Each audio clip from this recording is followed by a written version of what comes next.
Welcome to Extraterrestrial Reality.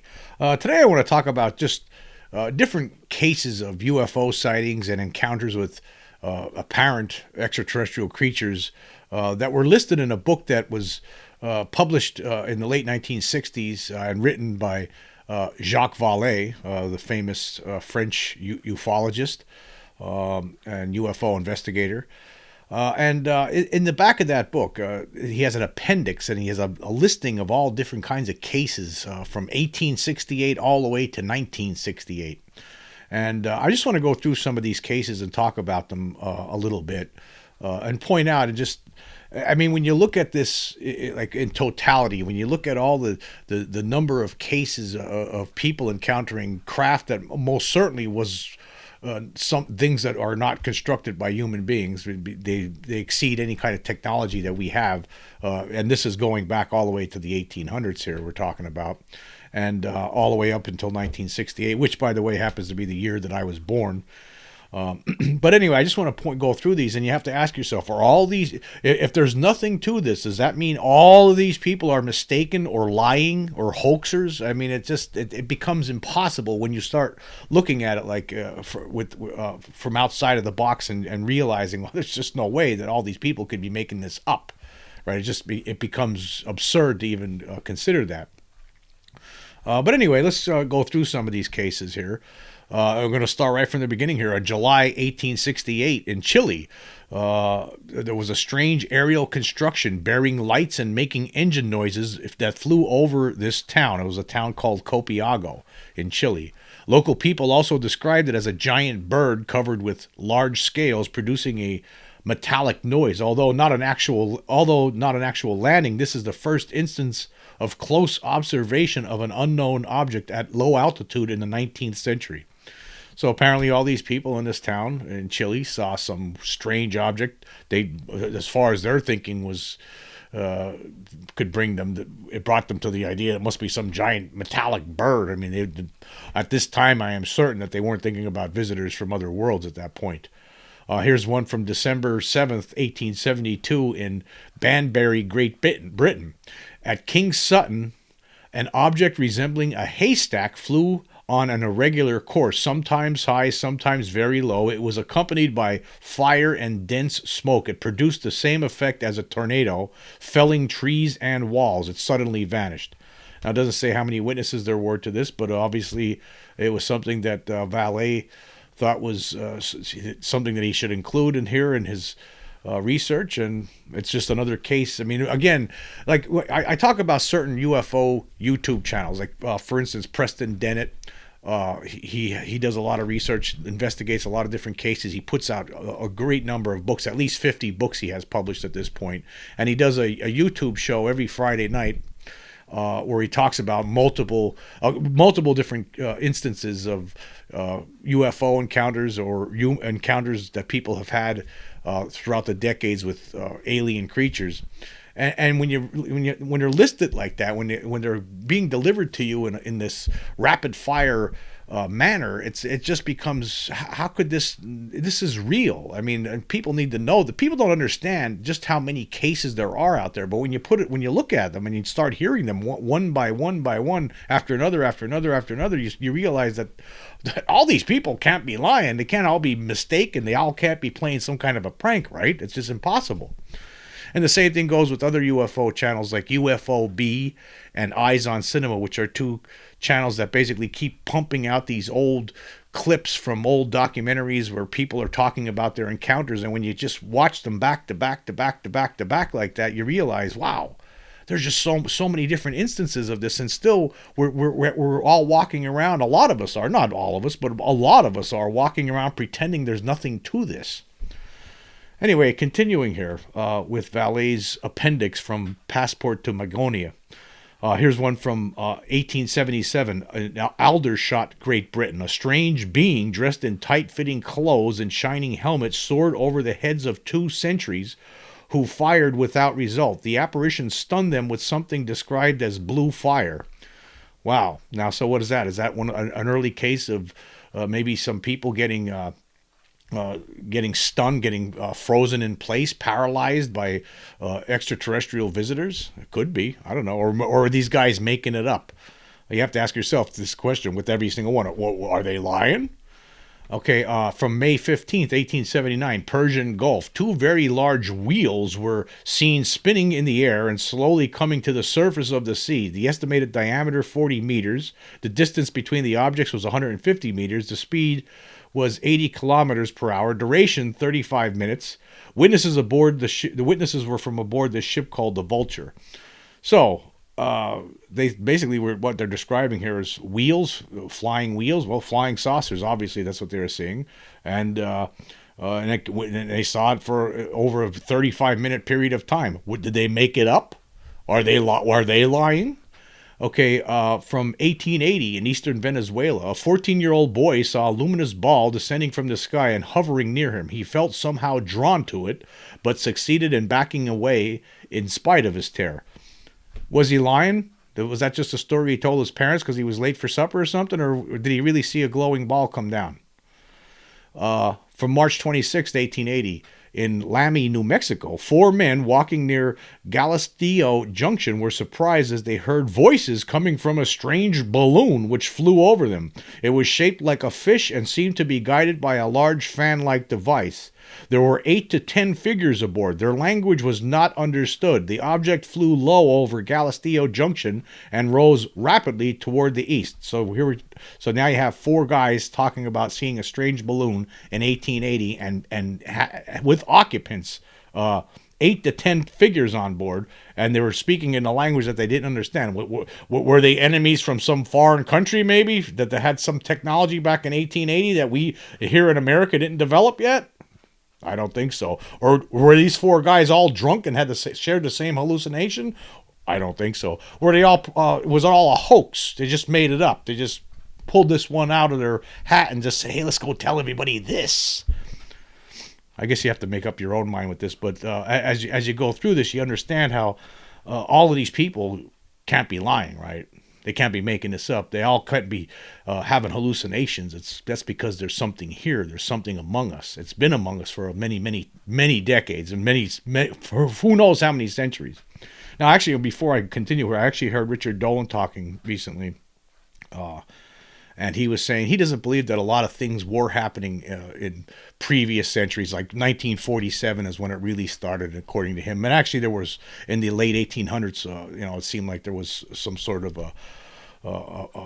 an increase in sightings, and there really isn't that much evidence really for in the long past, like in the 1400s, 1500s, 1600s. It doesn't seem like there's that much evidence out there that things really, really picked up in 1947 in the mid to late 40s, and I most certainly agree with that. But it does show by some of these reports here that something was still going on long before 1947, before these beings showed up in force, most certainly.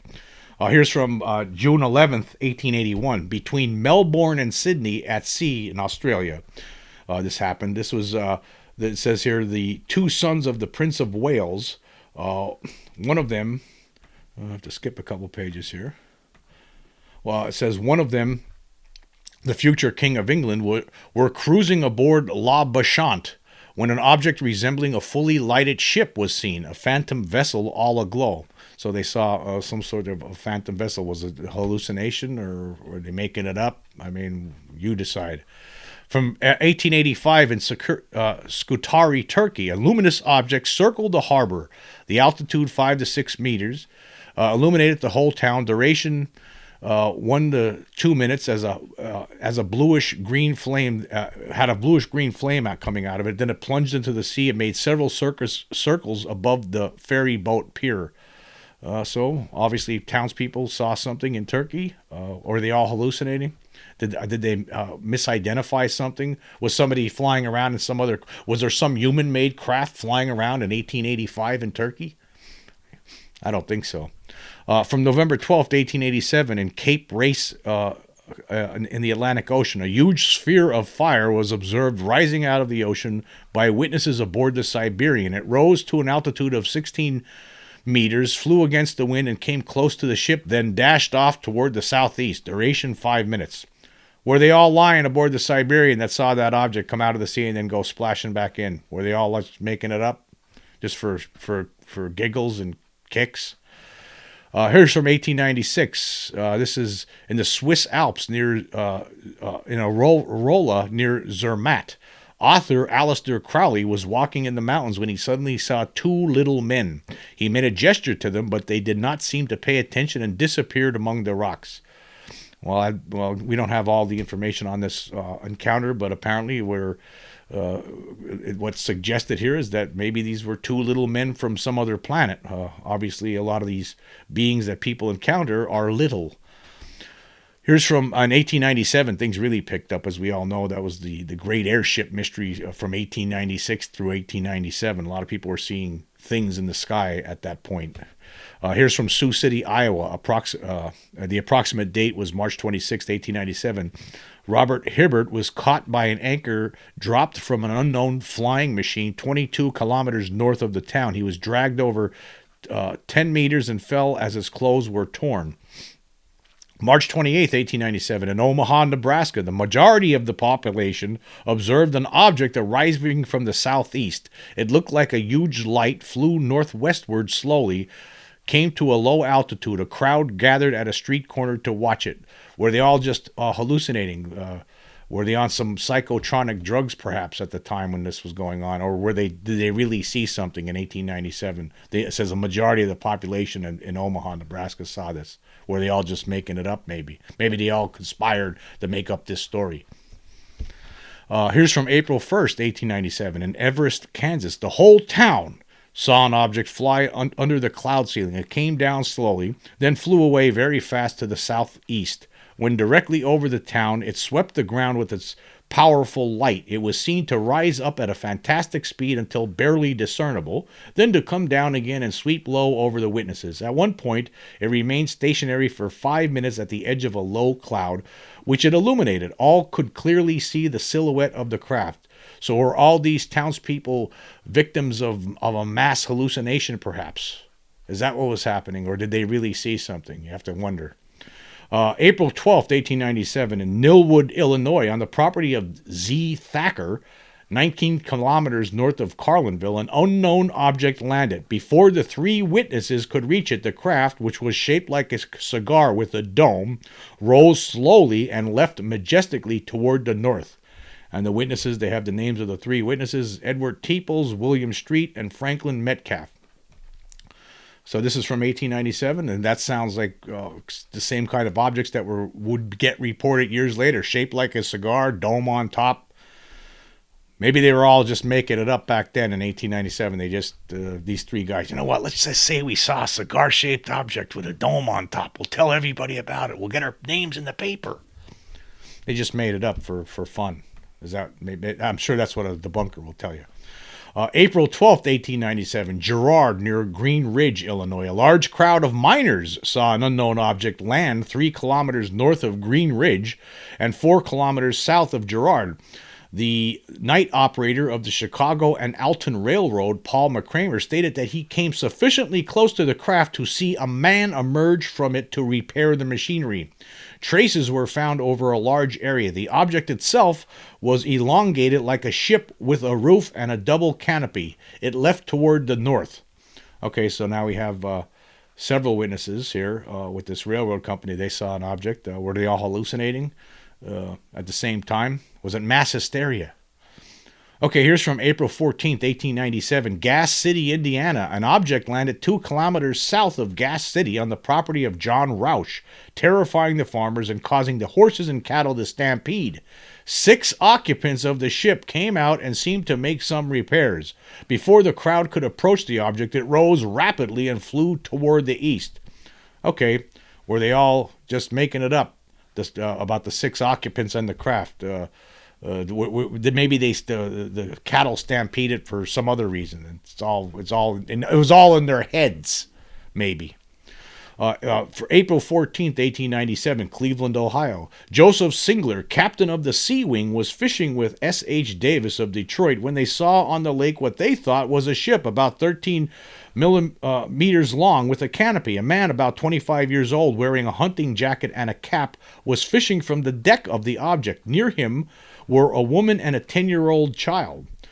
Let me continue here. When the Sea Wing came close to the craft, a large colored balloon rose from the object, which flew up with it to an altitude of about 150 meters and circled like a hawk before flying away. So what were they seeing there? Did they make this up? Did these people who saw this strange, what they thought was a boat at first, did it was all made up, and then, maybe. I guess that's what they're, debunkers will tell you that. It's all in people. This is all in everyone's heads.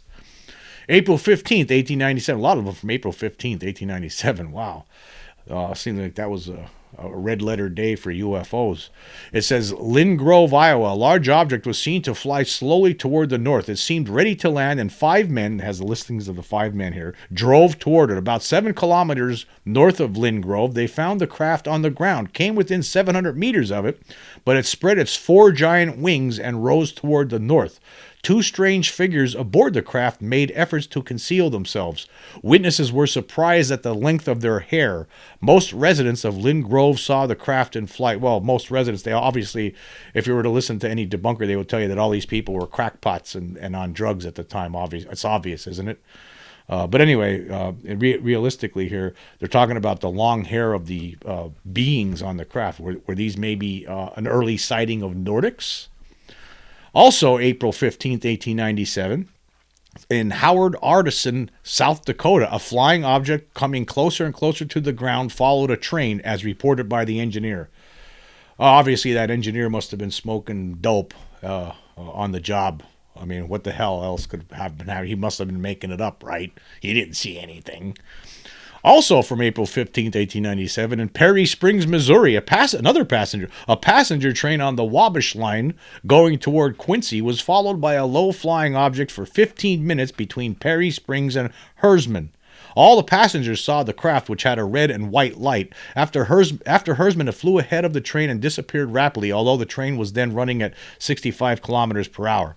Well, obviously, everybody on the train must have been exposed to some sort of hallucinogenic gas, because there's no way that according to the officials and experts and skeptics out there, there's no such thing as beings from other worlds here checking us out. So obviously, that's what must be happening. That's what must have happened there.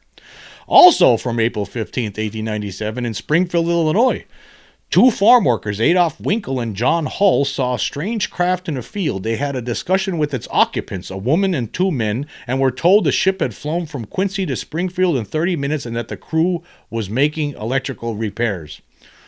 That one sounds fishy. Maybe that one might have been a hoax, but who knows? April 16th, 1897, in Downs Township, Illinois. Approximate date. I'm not really sure. Maybe it was April 15th. While working in his field, Hansi Savage saw an aerial craft land near him. 6 people emerged from it and spoke to him for a few minutes before leaving again.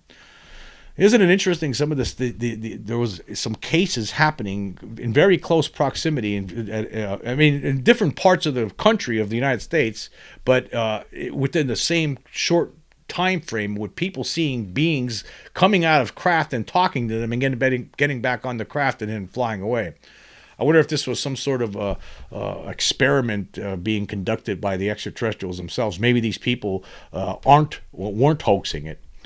Here's another one from April 17th, 1897, in Williamston, Michigan. At least a dozen farmers saw an object maneuver in the sky for an hour before it landed. A strange man, near 3 meters tall, almost naked and suffering from the heat, was the pilot of the craft. His talk, while musical, seemed to be a repetition of bellowings. One farmer went near him and received a blow that broke his hip.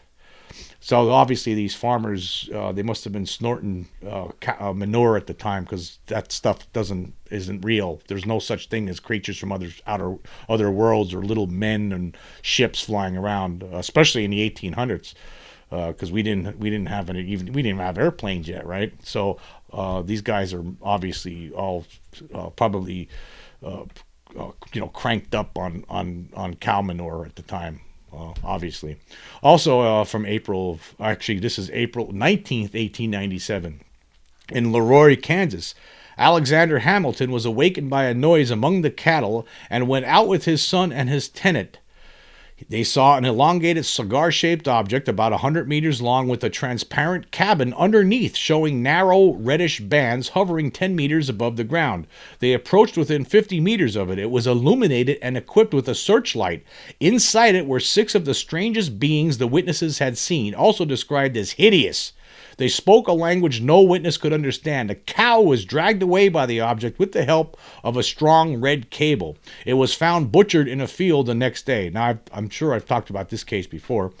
Obviously, one of the early reports of cattle mutilation, and obviously it was extraterrestrial beings. Unless these people were all making it up like debunkers would have us believe. April 20th, 1897, in Holman, Arkansas, Captain James Hooton was hunting in the vicinity of Holman when he heard the noise of a steam engine and found an object in a clearing. It looked like a cylinder with pointed ends, lateral wheels, and horizontal blades over it. Hooton spoke with a man who wore dark glasses and walked behind the craft. There were 3 or 4 occupants. The witness was told that this was indeed the airship and that it used compressed air for propulsion. Hooton saw the wheels spin as the craft rose and flew away. Now, either this person is making it up, maybe it's some sort of maybe there was somebody flying around in an airship that landed and he was really talking to him, or maybe it was the extraterrestrials pulling one of those tricks where they make you, give you a screen memory and they make you think you saw something else when it was really extraterrestrial. Here we go. April 22nd, 1897, in Rockland, Texas. John M. Barclay was intrigued when his dog barked furiously and a high-pitched noise was heard. He went out, saw a flying object circling 5 meters above the ground. Elongated with protrusions and blinding lights, it went dark when it landed. Barclay was met by a man who told him his purpose was peaceful and requested some common hardware items to repair the craft. He paid with a $10 bill and took off like a bullet out of a gun. Weird. I don't know what to say about that one. Weird.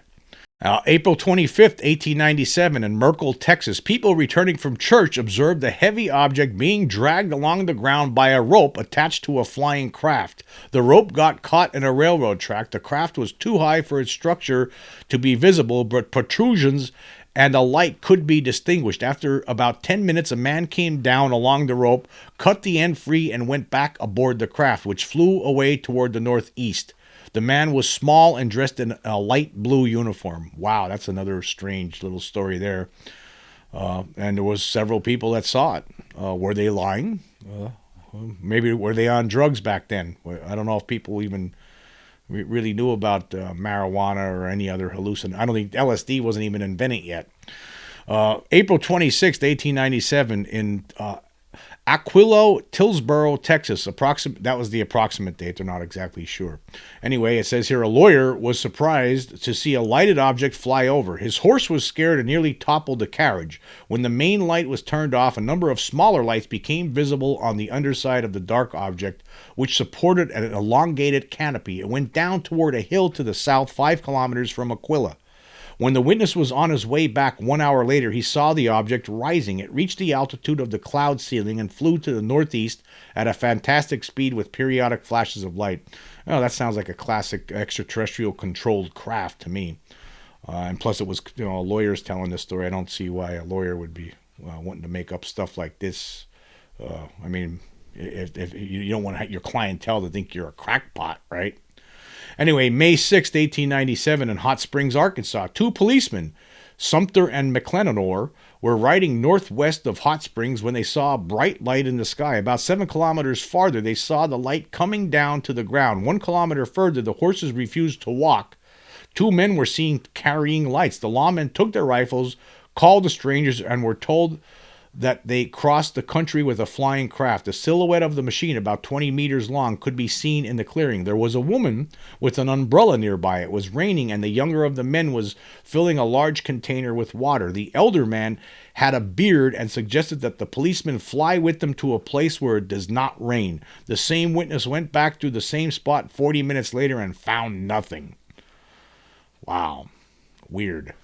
Another one here, October 28th, now we're into the 1900s here, 1902, Gulf of Guinea. 3 persons aboard the Fort Salisbury, including Second Officer A.H. Raymer, saw a huge dark object bearing lights in the sea ahead.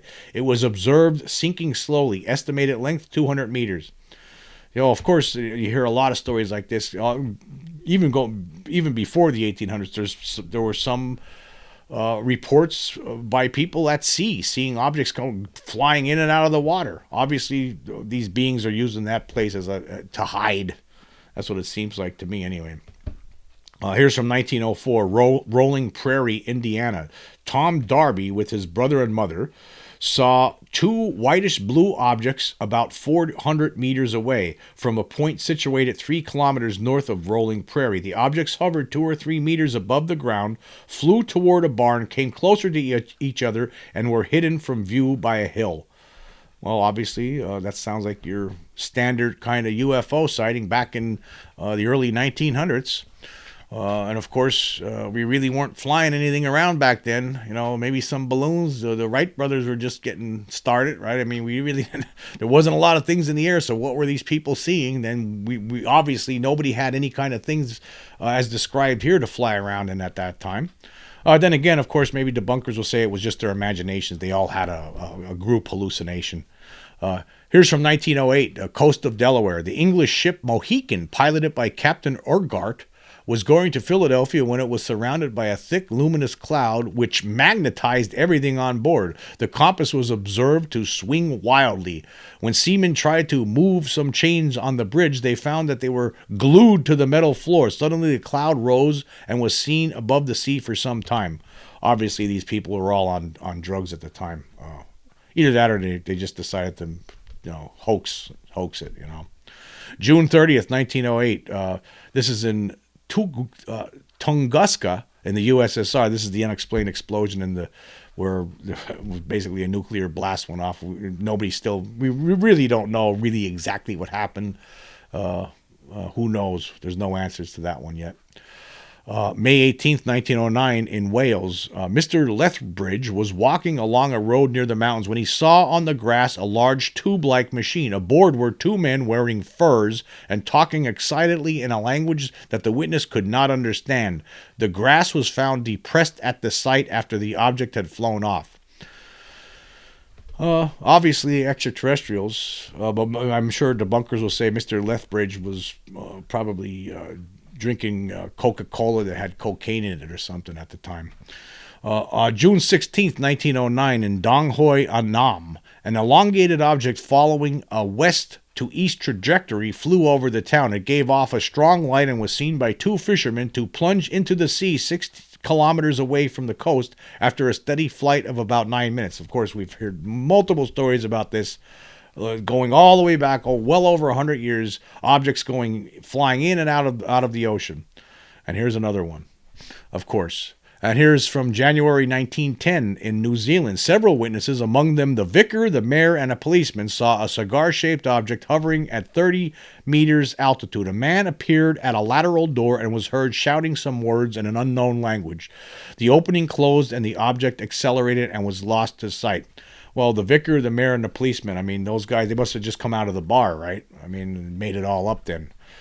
Here's from June 1914, Hamburg, Germany. Gustav Herwegen opened the door of his house and saw in a field a shining cigar-shaped object with illuminated windows. Near it were 4 or 5 dwarfs, 120 meters tall, or excuse me, 1.2 meters tall, clad in light clothing. He approached them, but they went aboard the object as soon as they appeared to be aware of his presence. A door closed and the craft took off silently, climbing vertically. Obviously, this Gustav had witnessed extraterrestrials, and they had landed their craft near his house, and that's what he saw there. That's obvious. I mean, we're talking 1914 here. This is long before people were talking about flying saucers in the 40s. Anyway, here's from August 1914. In Georgian Bay, Canada, William J.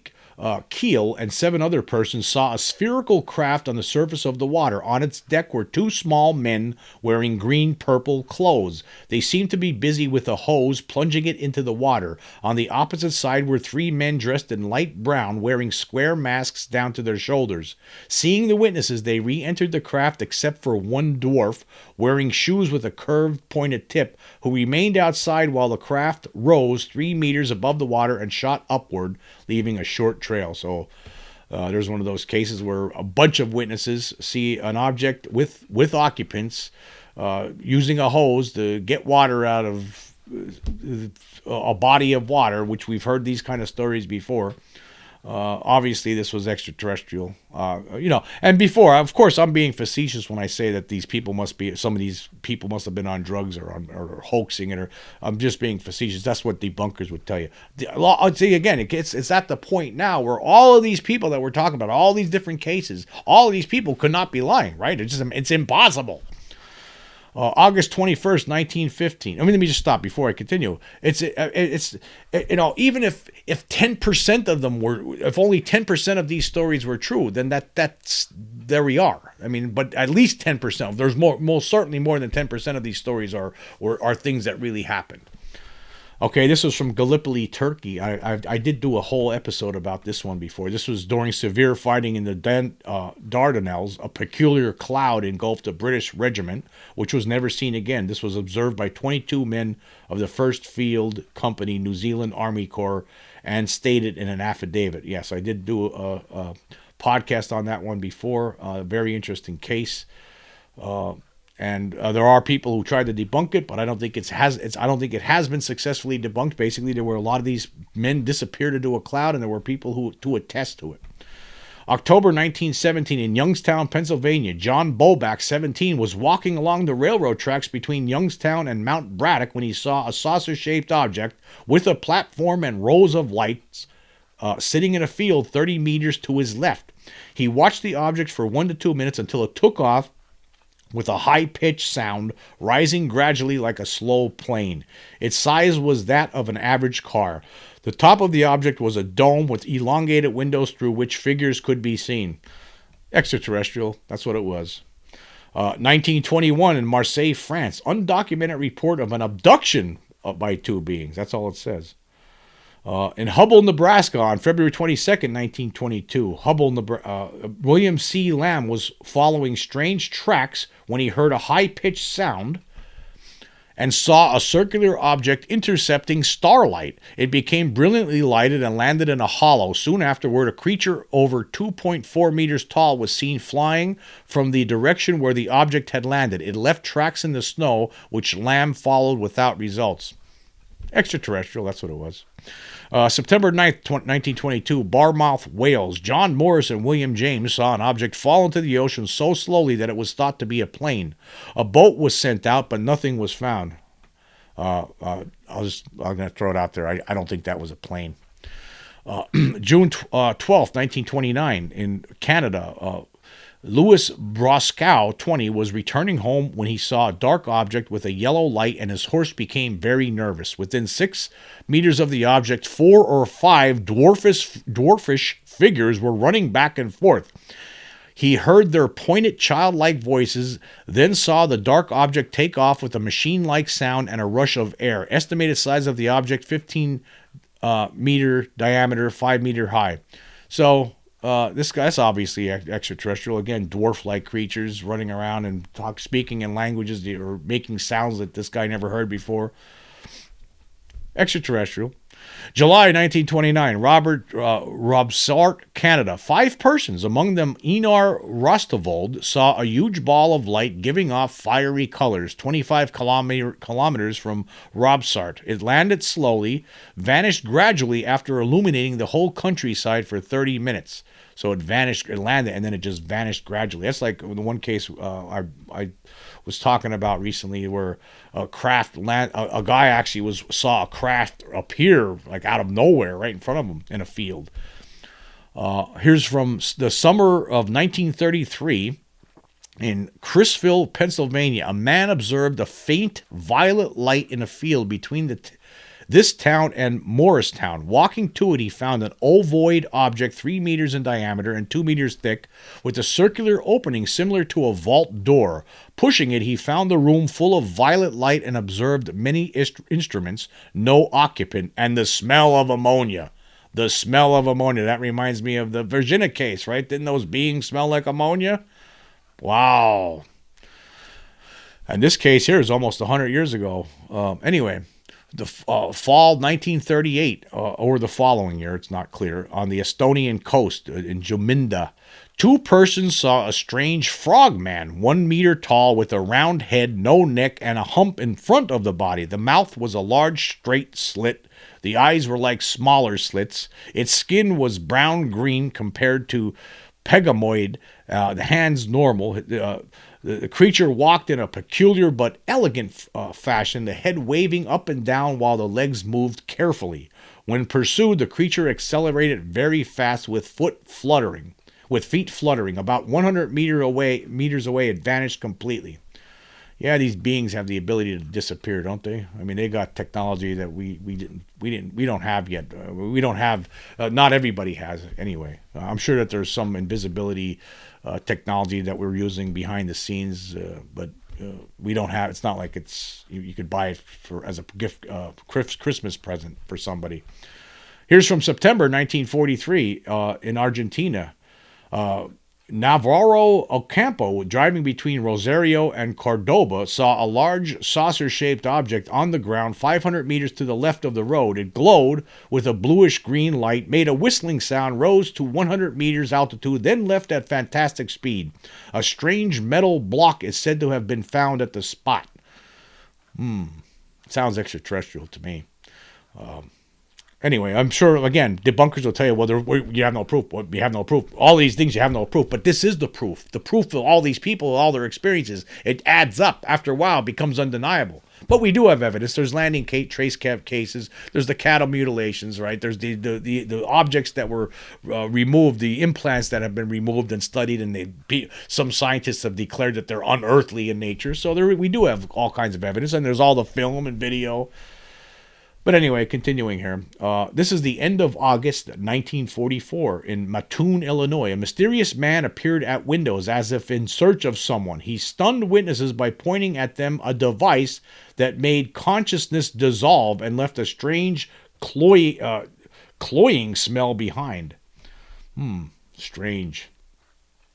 1945 in Germany, an American soldier saw a disc-shaped object come down rapidly, oscillate, and land. The site could not be found in the dark. The event took place 35 kilometers northeast of a town called Habesheim.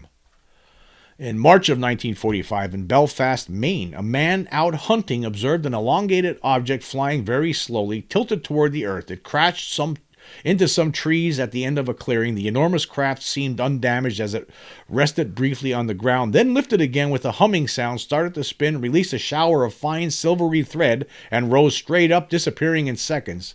Well, that's an interesting case there. We've heard cases before with this interesting, strange kind of thread that is left behind by some crafts sometimes in different cases. It's like spider web, and then it disappears after time. Obviously, this is extraterrestrial. That's obvious, right? March 1945, the Aleutian Islands, aboard the U.S. attack transport Delaroff, 14 sailors saw a dark sphere rise out of the ocean, follow a curved trajectory, and fly away after circling their ship. Extraterrestrial, no question about it. You have 14 witnesses. Nobody had that kind of technology. We still don't have that kind of technology. And they certainly didn't have it back in the late 40s. Okay, here, June 10th, 1947. Of course, this is when things really start picking up in the 40s, late 40s. In Douglas, Arizona, Coral Lorenzen, of course, who later went on to establish APRO with her husband, Jim, she saw a light rise from the ground in Mexican territory. It took a definite spherical shape and vanished in less than 10 seconds among the stars. So that's, I guess, one of the reasons that the Lorenzans were interested in UFOs. June 21st, 1947, Maury Island near Tacoma. Of course, this is a famous case. Harold Dahl and others allegedly saw 6 tire-shaped objects, 30 meters in diameter, metallic with dark openings over Puget Sound. One of the objects exploded, showering the witnesses with metal. It's officially regarded as a hoax. I don't think it's ever really clearly been established. Of course, some of the, I'm sure there's a sprinkling of some hoaxes in all these things I'm reading you. There's a sprinkling, I'm sure, of some hallucinations or misidentifications in there, right? But let me tell you, not all of them are. Okay, June 21st, of course, the Spokane, Washington, 8 disc-shaped objects the size of a house were seen flying at 1,000 kilometers per hour. A civilian woman stated that the objects fell with a dead leaf motion and landed before 10 witnesses on the shore of the St. Joe River in Idaho. Okay, this is, of course, right around the same time as the Kenneth Arnold sighting. Probably the same discs we're talking about here. Obviously, these things that this woman saw and these other witnesses saw, obviously they're extraterrestrial. That's what they are. I mean, why let's not play games or mince words here. It's extraterrestrial. We're all not stupid. Okay, June 27th, 1947, in Bisbee, Arizona, John A. Petschke, electrical worker, and another witness independently saw a disc-shaped object which seemed to land near Tin Town. There's a whole bunch of them here like this from 47. Grand Canyon near Williamsfield, Arizona. A Navy lieutenant was flying at 900 meters toward the south when he saw 2 circular objects diving at unconceivable speed. They were gray, about 3 meters in diameter, and appeared to land 40 kilometers south of the Grand Canyon. Extraterrestrial, no question, as far as I'm concerned. I mean, you have somebody here, a Navy lieutenant, telling you this. Here's her July 8th, 1947. This is all around the Roswell period here. Muroc Airfield in California. An Air Force major observed a metallic object reflecting sunlight oscillate, go down to ground level, and rise again. Simultaneously, it was observed by a captain in Rogers Dry Lake. So there you go. You got 2 people, two military personnel saying they see a flying saucer. Obviously, and it's in 1947, the same week that their military was scrambling to cover up what was going on in Roswell. People other military personnel are witnessing UFOs out in California, among all other places too. We don't even have all the sightings and cases are not listed in this index that's provided by Vallee, but there's a good chunk of them here. He has a lot. It was some good work that he did here. Anyway, July 23rd, 1947, near Pitanga, Brazil, a group of survey workers ran away as they heard a hissing noise and saw a disc land 50 meters away. Jose C. Higgins saw 2 figures through a window. Later, 3 beings in shiny clothes and translucent suits with oversized bald heads, huge round eyes, no eyelashes or eyebrows, and a metal box on their back emerged from the craft. They were over 2 meters tall. They drew the solar system and pointed to Uranus as if to suggest that was their point of origin. Well, this sounds like your classic extraterrestrial gray kind of description there. August 13th, 1947, Twin Falls, Smoke River Canyon in Idaho. 2 boys and their father saw a sky blue object 100 meters away and 25 meters above the ground. Treetops under it were spinning wildly, although the object itself did not spin. It made a swishing sound. The shape, it looked like an inverted plate, 7 meters in diameter and 3.5 meters thick. There was a red flame on this side of on the top side of the on the top of it here, looks like. And here's one from August 14th, 1947, in Rovio, Italy. R.L. Johatmis saw a disc on the ground and 2 dwarfs less than 1 meter tall wearing dark blue coveralls with red collars and belts. They had oversized heads, greenish faces, huge salient dark eyes without eyelashes or eyebrows, but surrounded by a ring-like muscle.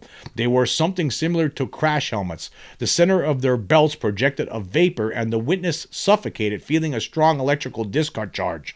The creatures had greenish hands with 8 talon-like fingers. Well, most certainly extraterrestrials. Actually, literally, little green men. Here's from another case from 1948 in Canada. Mr. Galbraith twice saw an object land. The first time it was a disc-shaped craft with a humanoid figure. The second time, cigar-shaped with 3 figures. Sounds like extraterrestrial to me. July 29th, 1948, Indianapolis. An object swept over a road at 10-meter altitude. That's all it has there. That one's not even worth it. Hamel, Minnesota. 2 boys were playing outside. This is on August 11th, 1948. 2 boys were playing outside when a round, dull, gray object, 70 centimeters in diameter, 30 centimeters thick, landed near them like a balloon with a metallic noise. It spun, went up, hovered, maneuvered to avoid telephone lines and trees, and flew away to the northeast. An FBI man from St. Paul found an area 70 centimeters in diameter where the ground showed signs of extreme pressure. So, obviously it sounds like extraterrestrial to me. I don't think the Russians were sending over any sort of secret probes over here at that time in 1947. Here's from August 29th, 1948 in Maplewood, Ohio. A farmer observed a silvery sphere of large dimension rise from a wooded area and hover above his farm, dropping a silvery substance that disintegrated before touching the ground. Just as I was talking about before, that silvery substance, we don't know what it is. February 1949 in Peru. CAV, an oil company employee, 30, was driving to Lima when he saw a shiny disc at ground level. He walked toward it for 10 minutes. 3 figures came out as he was 20 meters away. They looked like mummies, had joined legs and 1 large foot. They slid along the ground. They were covered with a strange, towely skin. Asked the witness where they were, had a lengthy discussion with them, and took him for a trip in their craft. Boy, those beings sound similar to the Pascagoula creatures that kidnapped Calvin Parker and Charles Hickson back in 1973. Here's one from France on February 17th, 1949, exact location unknown. Alan Berard saw a large bright object land near his farm with a green lightning flash. It became dark as he approached the craft. The witness saw 3 figures with stocky, short legs, apparently without heads. Frightened, he fired at them 3 times. A moment later, the object took off vertically. That sounds extraterrestrial to me. August 19th, 1949, Death Valley, California. 2 prospectors are said to have observed a disc-shaped object land. 2 dwarves emerged, but were lost in the sand dunes when pursued, and then the object disappeared. Obviously extraterrestrial, obviously. Fall of 1949, Tulsa, Oklahoma. Don Bushnell, plant superintendent with Southwestern Porcelain Steel Corporation, saw an object fall in front of his car as his radio was blocked. He applied the brakes and the object vanished. This guy was a plant superintendent. I don't think he would make something like that up unless, he didn't want people to think he was a crackpot. So obviously he must have really saw this, and it must have been extraterrestrial. January 29th, 1950, South Table Mountain, Colorado. Mr. Quintana of Denver saw a silver-green ovoid object hovering about 15 meters above a slope and landing slowly in a small ravine. Then it shot upward at a very high speed. Its diameter was about 20 meters, and it had a revolving middle band. A greenish light flashed under it, and the witness felt a rush of air and a pungent smell. I wonder if that pungent smell was ammonia. I wonder. Extraterrestrial anyway, by the way. That's what that sounded like to me. March 18th, 1950, Lago, Argentina. A rancher, Wilfredo H. Arevalo, saw 2 objects, one of which landed. He walked within 150 meters of the aluminum-looking craft, which gave off a greenish-blue vapor and an intense smell of burning benzene.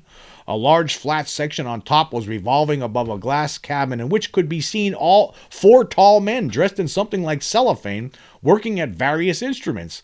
They saw him and shone a light in his direction while a blue light illuminated the craft. The vapor increased and flames, alternately reddish and greenish, shot out of the base while the object rose with a faint hum. Both craft flew away toward Chile, leaving bluish trails. Obviously, creatures from another world. April 1950, in Alaska, Juneau. Mikhail Conrad made a movie of 8 discs he saw landing and taking off 60 kilometers north of Juneau. Where's that film at? I want to see it. I don't think I've ever seen that one. April 8th, 1950, Kokomo, Indiana, a metal worker was awakened by his dog and observed an object 16 meters away at low altitude. It was a gray metal disc 5 meters in diameter, shaped like a top with a kind of turret. It was oscillating, spinning slowly, and had 3 portholes shining with a blue-white light. It hovered for about 2 minutes, left toward the north very fast. Sounds extraterrestrial to me, that one does. April 8th, 1950, River Road near Amarillo, Texas. David, 12, and Charles, 9, Lightfoot. I did talk about this case before, I believe, in a podcast. The Lightfoot brothers saw a disc land behind a hill and touched it. It was the size of a car tire, about 30 centimeters high, with a rounded top that rotated and a pivot between the base and the top. It took off very fast. The faces and the arms of the boys later became ready. I think that was extraterrestrial. I know there's other people out there with other ideas, but I think that one was extraterrestrial. Here's one from April 20th, 1950, Lufkin, Texas. Jack Robertson was driving about 13 kilometers west of town when he saw a round object about 13 meters in diameter, hovering about 7 meters above him with a dull red glow. It took off with a swooshing roar as sparks flew from a slot under it. Minutes later, the witness felt a burning sensation on his face. Obviously, yes, that's what happens sometimes when you come in close proximity to extraterrestrial craft. April 24th, 1950. This was in Italy. Bruno Foccini heard and saw sparks coming from a dark hovering object near which a man dressed in tight-fitting clothes and wearing a helmet seemed to be making repairs. 3 other men were seen near the craft. When the work was finished, a trap through which light had been shining was closed, and the thing took off. The witness had the time to note many details of the machine and its occupants. Yes, Bruno Foccini, I believe, encountered extraterrestrials. May 7th, 1950, in Ely, Nevada, a couple and their grandson were returning from a picnic when, about 14 kilometers south of Ely, they saw a silvery white object at treetop level. It hovered for 10 minutes, then oscillated as if attempting to rise, and suddenly flew out of sight at high speed. Most certainly extraterrestrial, that's what it sounds like to me.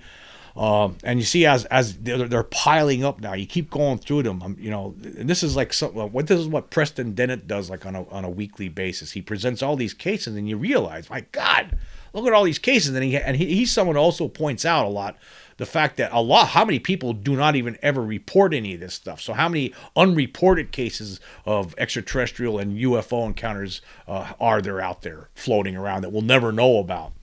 I'm sure many, many more than we have, more than has been reported. This is common, folks. This is all the time. It's every day. As Richard Dolan points out, this is something that's happening every day. People are seeing UFOs and or running into humanoids or whatever on a daily basis. It's still ongoing today. Anyway, continuing here, July 2nd, 1950, Steep Rock Lake in Canada. In a story strangely similar to that of Mr. Keel, a man and his wife saw a double saucer with portholes and a rotating antenna come to rest on the surface of the lake.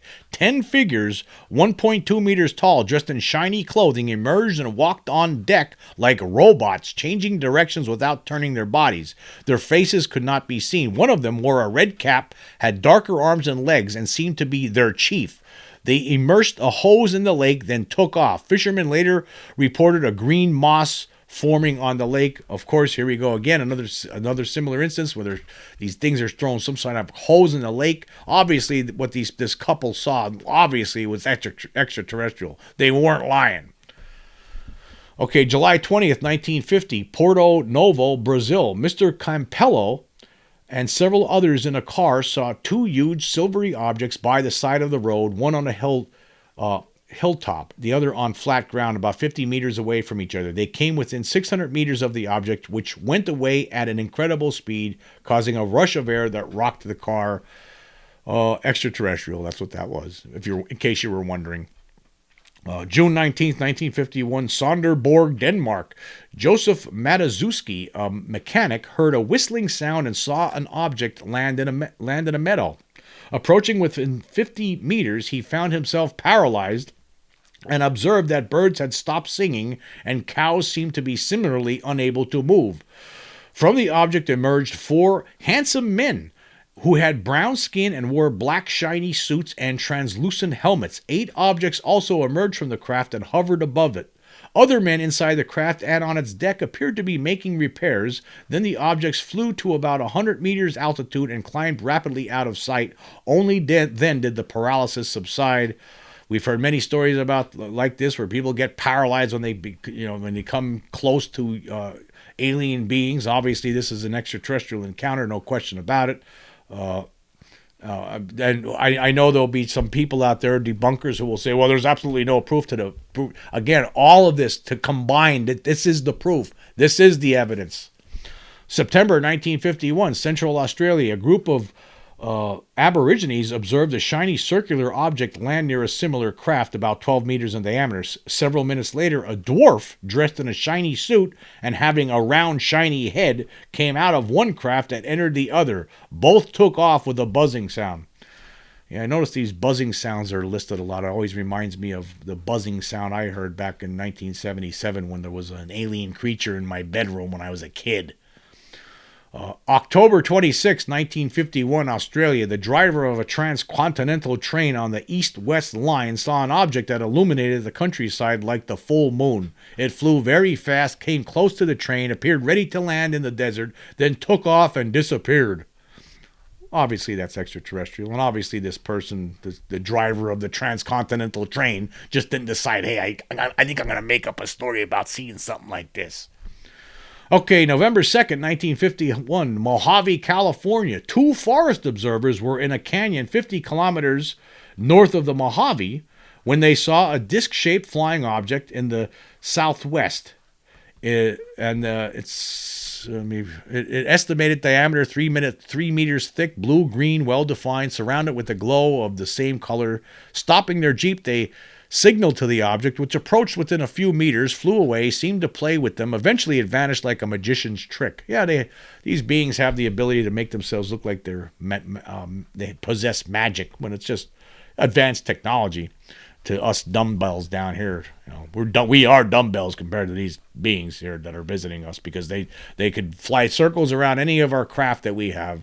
They could knock us out, conk us out, make us lose time, not even realize it. I mean, look at all the stuff that they have the ability to do to us. We are completely helpless. Anyway, December 1951, Peru, Nebraska. A man from Lincoln was driving to Indiana when he saw a blue light in the northwest sky. It vanished to the southeast. The witness missed a turn, had to go back toward Auburn, and had reached a point northwest of Peru when he saw an orange glow in the sky. Coming near, he observed the glow came from a cauldron-shaped object on the ground, about 12 meters above from the road.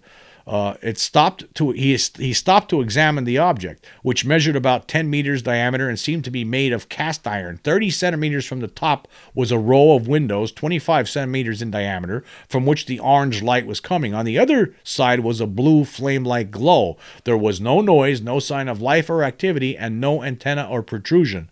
The witness just drove away then. I think I would have hung out. I think I would have, found a hiding spot and just, cracked open some popcorn and just waited to see what was about going to happen. That's just me, though. Okay, December 1951, Red Springs, North Carolina. Sam Coley and his 2 children saw an object with a human-looking occupant. Okay, so you had a guy and his 2 kids see an object that was being piloted by someone that looked like a human.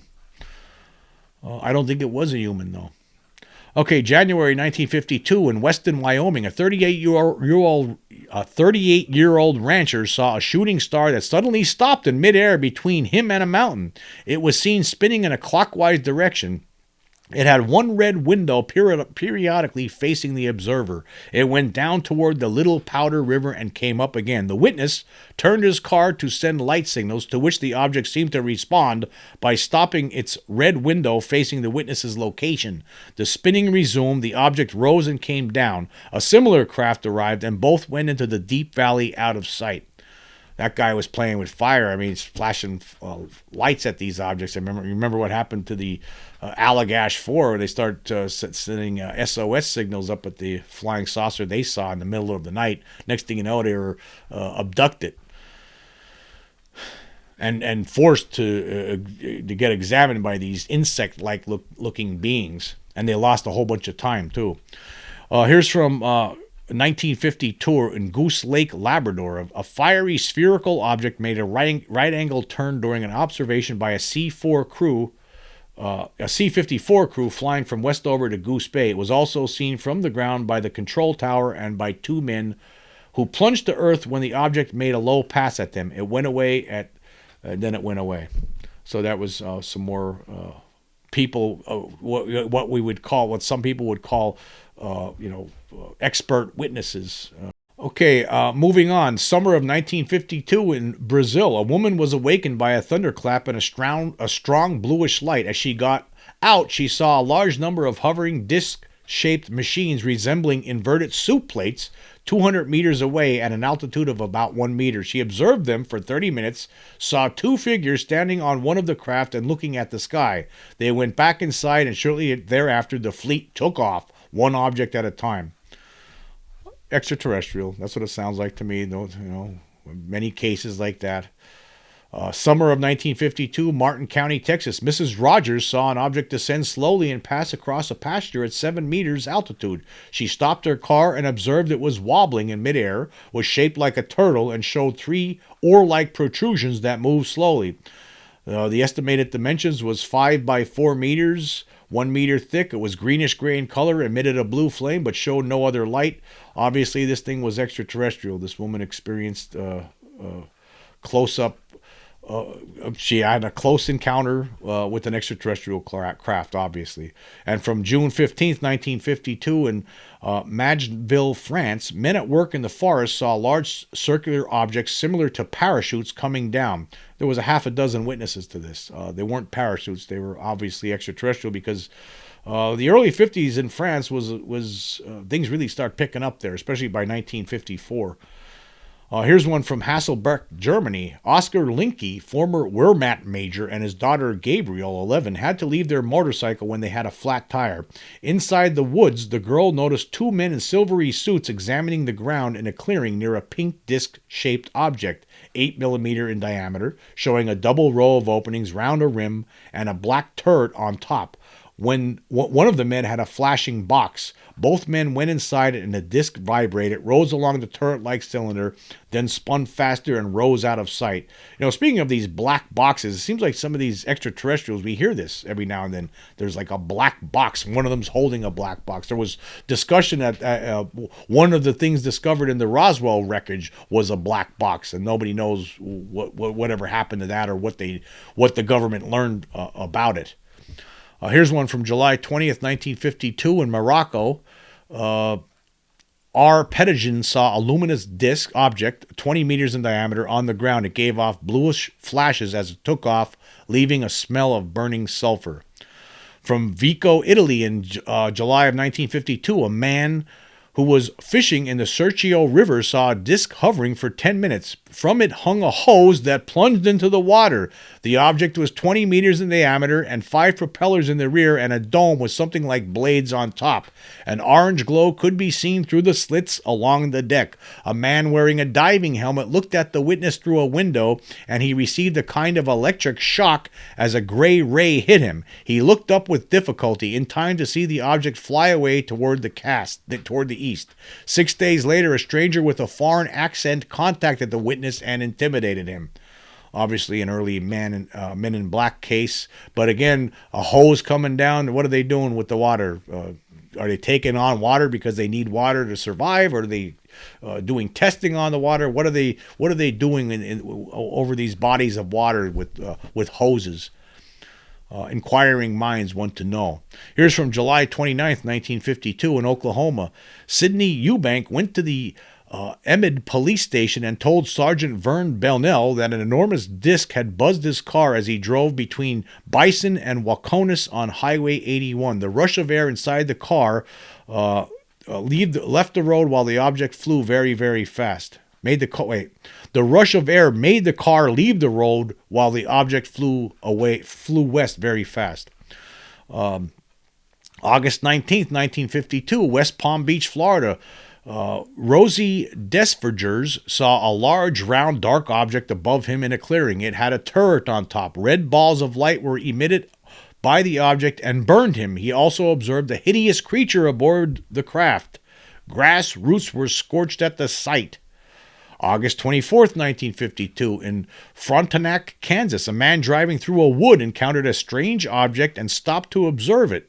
It looked like two turtle shells glued together about 25 meters long with a humanoid creature in what appeared to be a control cabin in front. Windows lighted by an intense blue light and a throbbing sound were also reported. The object was oscillating and suddenly flew straight up with a strong humming noise. The middle section supported what looked like propellers. The object hovered 3 meters above the ground. I mean, look, we're going case after case after case. Some of them have a lot of similarities. Some of them have a little, their own little aspects that make them a little bit more special than. But again, it's all the same thing. You know, oscillating machines. They look like turtles. How many times people are describing the same kinds of objects around the same periods of time here? It's extraterrestrial. It's always been that. August 27th, 1952, Lamberton, North Carolina, a saucer-shaped craft landed on the witness's property after hitting a chimney. A little man about 70 centimeters tall emerged and was asked whether he was hurt, but he did not answer. The craft took off with a whistling sound. Wow. I mean, you can't make some of this stuff up, actually. It's just, I mean, who would do it? I mean, if you're going to make something up, you're not going to make this up. You're not going to say, oh, yeah, something crashed in the chimney. I saw this little guy come out of it. I asked him if he was okay. He didn't answer me, and he went away. He went in the craft and it took off.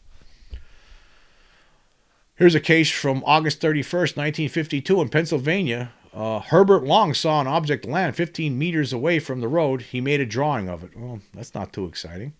Of course, the Flatwoods, West Virginia group, this was a famous case. A group of young people saw a meteor land on top of a hill and went to the site with Kathleen Hill and three men. They observed a globe as large as a house making a throbbing or hissing sound and a huge figure with glowing orange eyes nearby. About 4 meters tall, the figure had a red face and floated toward the witnesses, who fled in terror. A lingering smell and skid marks were found. This was that famous Flatwoods monster case that I know I've talked about this before in different podcasts. Debunkers will tell you that they just saw an owl. All these people made a mistake. What they really saw was an owl. I think that they saw extraterrestrial creatures. I think that's what they saw, and I don't think the debunkers know what they're talking about. September 13th, 1952, Frametown, West Virginia. Mr. and Mrs. George Snutowski and their little girl suddenly found their car stalled and an unpleasant smell, either mixed with sulfurous smoke, filled the air. Mr. Snutowski thought a chemical plant might be burning in the area and walked toward a strong light visible in the woods in spite of the nauseous smell. Coming near it, he felt pricklings throughout his body, had to stop, lost his balance several times, and he returned to where he found his wife terrified, pointing to a giant creature, 3 meters tall, human-shaped, 10 meters away. They locked the car as it inspected the vehicle, glided away, and went into the woods. Soon afterward, the sphere of light was observed to rise gradually, and then it swung like a pendulum, and it left a luminous trail. So this husband and wife couple, they saw this weird. They had it smelled a weird, terrible, nauseating smell, and then this creature came up to their car, and then they got out of there quick. October 15, 1950 in France, La Vigan, France. Approximate date is October 15th. Figures with helmets and masks were seen through lighted windows inside a bright yellow cigar-shaped object on the ground. The length 30 meters in diameter, 6 meters. Forward section was rounded, and a sort of fog was noted at both ends of the object. October 27th, 1952 in France, this was at an airport. Customs officer Gabriel Gachenard observed a cigar-shaped object land briefly on the airfield 100 meters away, producing a dull sound. The object was dark with 4 lighted windows. It took off with a swish and a shower of sparks when the witness ran toward it. November 1952, Dublin, Ireland. A child was burned when a strange disc 25 centimeters in diameter landed near Dublin. November 18th, 1952. This was in France. Nello Ferrari, 41, a farmer, found himself flooded with a reddish light and saw a large plate 10 meters above him between gold and copper in color. At the center of the bottom surface, 20 meters in diameter, was a cylinder of 5 meters diameter made of rapidly rotating parts producing a noise similar to that of an electric motor. On the upper surface was a turret inside which 3 occupants were visible, looking directly at the witness. They looked perfectly human, wore rubber coveralls and transparent face masks. They spoke a few words which were not understood. A loud metallic noise was heard, and the top part of the object lowered itself toward the lower plate. The sound gained intensity, and the craft flew vertically at a very high speed. Obviously, these are extraterrestrials, although they did look human, like human beings. November 21st, 1952, in France. At a place called La Boutique, a luminous sphere which seemed to spin, its color changing from orange to white, was seen at low altitude. It oscillated left and right, then took off toward the southwest, according to the witness. January 29th, 1953, in South Carolina. Hearing a commotion in his barn, a farmer observed an object about 7 meters long and 4 meters wide at treetop level. It was light gray in color and lit up inside. It resembled a half egg. The witness fired his gun at the object. Numerous livestock died mysteriously in the area after the sighting. Well, obviously, this thing was extraterrestrial, no question about it. Probably there for to mutilate his livestock. We really didn't really hear about that, even though it was happening in the 1800s. There was at least one or two cases from back then that have been reported. But this case here, again, until 1967, until the lady incident in Colorado in 1967, where a horse was mutilated severely, that's when people started realizing that these beings were actually responsible for this. A lot of people started understanding that it is a fact. But again, look at all of these cases piled up. I mean, one after the other after the other. So we've only gotten to up to what, 1953 here. And that's we're going to take a break. Actually, I'm going to have to split this one up into 2 parts because there's so many cases. I guess I'll do one more here. This was from May 20th, 1953, Brush Creek, California. 2 miners, John Black, 48, and John Van Allen, reported that an object, silvery, 2.5 meters in diameter, 2 meters thick, with a tripod landing gear, landed on a sandbar 50 meters away from them. An occupant described as a broad-shouldered dwarf wearing clothing that covered the head and the trunk was also seen. His arms and legs were covered with tweed-like cloth fastened at the wrists and ankles. He filled a shiny pail with water and handed it to someone inside the craft. He then appeared to notice Black and jumped into the craft, which made a hissing sound and departed. So there you go. Another case. Obviously, these were extraterrestrials that these miners saw. I just can't imagine 2 miners making this kind of a story up. It's not something that people would make up. Of course, I can't. It's hard. It would be hard for me to believe that every single case that have been talked about so far here is absolutely positively real. But most certainly, a high percentage of these reports are real. For certain. And obviously it paints the picture. It tells the story. It serves as evidence. It serves as evidence. You just can't deny when you have all of these reports piled on top of each other, it becomes impossible to deny this reality. And yet we still have this cover-up ongoing in Washington. It just drives you crazy. Anyway, I'm going to break this up into 2 parts because there's just so many different cases, and I'll probably do another episode talking about these cases next week at some point. But I just wanted to do this to give you an example of just how ridiculous it is to imagine that all these people could possibly be lying or making it up or hallucinating. All these cases that, no, it's not. That's impossible. And I know it's impossible because I had my own personal cases, and I know that there's something going on based on my own personal experiences. But I want to say thank you all for joining me. Until next time.